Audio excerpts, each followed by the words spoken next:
Moments ago, Attorney General Pam Bondi directed federal prosecutors to launch a grand jury investigation into the origins of the Russia probe. Specifically, the investigation will look into criminal referrals from Director of National Intelligence Tulsi Gabbard, who made unsubstantiated allegations that President Obama and his aides in the intelligence community began the Russia probe to ruin Trump's chances of becoming president. Now, folks, there is no evidence that ever happened. Zippo, nada, none. In fact, the idea that the Obama administration conspired against Trump was contradicted by a Senate Intelligence Committee review overseen by none other than Marco Rubio, who was the committee chairman at the time. Joining us now, Brendan Ballou, a former federal prosecutor with the Justice Department's National Security Division, and our friend Angelo Corazon, the president and CEO of Media Matters for America. So, Brendan, how many times during your time at DOJ were you asked to secure a grand jury investigation and indictment where it was not clear who was being charged, what the charges were, or the timeline you were operating on? 0 times. So this announcement, as you said nothing about who's being investigated, what they're being investigated for, what the charging instrument would be, what the charges would be. The thing, though, that surprised me the most, or that was most interesting to me about what wasn't announced, was who was actually going to do the investigation. They just said that it was going to be an attorney in the Department of Justice. An unnamed federal prosecutor. Exactly, which suggests to me that they have not yet found a credible U.S. attorney to take this on.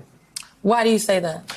Well, you know, one thing that I always say when I come on here is that the Department of Justice depends entirely on its credibility. You know, there are some hack U.S. attorneys that have gotten nominated and confirmed, unfortunately, that would be more than happy to take on an investigation like this.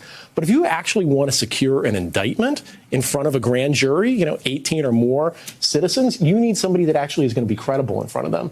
And that they didn't announce this suggests that they haven't found that person yet. Auditions are ongoing. I just think this is crazy because it's just a distraction. It is a huge distraction, and it just goes to show that they're spiraling. But this is the Russia probe is another conspiracy theory that Obama and all of these folks within the Obama administration trumped up these charges and these claims against Donald Trump because they didn't want him to win, and that they were that they wiretapped his phone right during these are all conspiracy theories. Wasn't there evidence that the Russians did try to meddle in our election? You know, yes, but it's another conspiracy theory, and I think because Donald Trump is saying, I mean, I don't know. You tell me if the radio people have picked this one up, but he's seen what the Epstein, controversy around that conspiracy theory has done to him. It has not helped him. His wobbliness, because it's like, well, why don't you want to distance yourself from all the pedophilia, is not giving us more answers. It's providing more questions. On this, maybe his administration feels like, well, the people are with me on the Russia probe.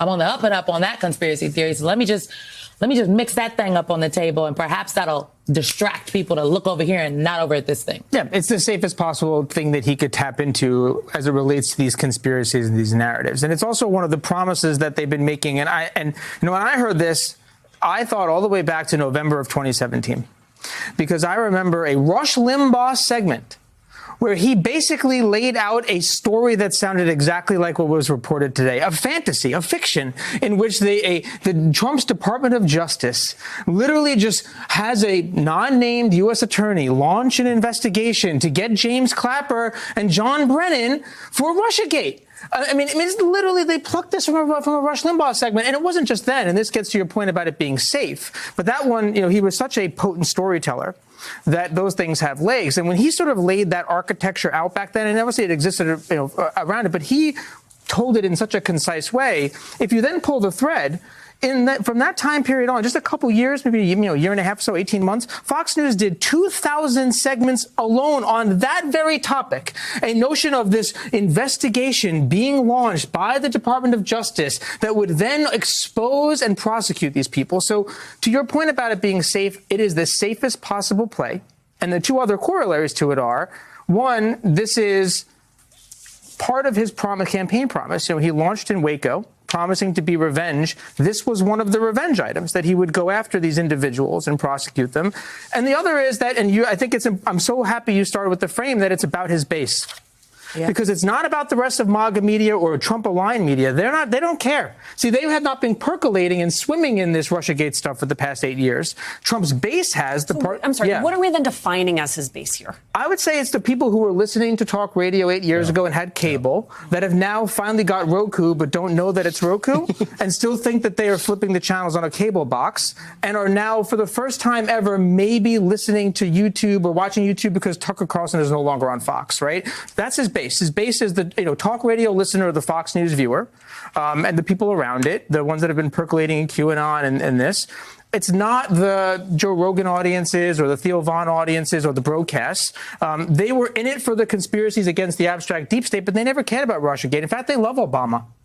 So this doesn't actually do anything for them. And I think that's the last thing I'll say is that it's a little landmine there because it's going to make some of those people really mad. They love Obama.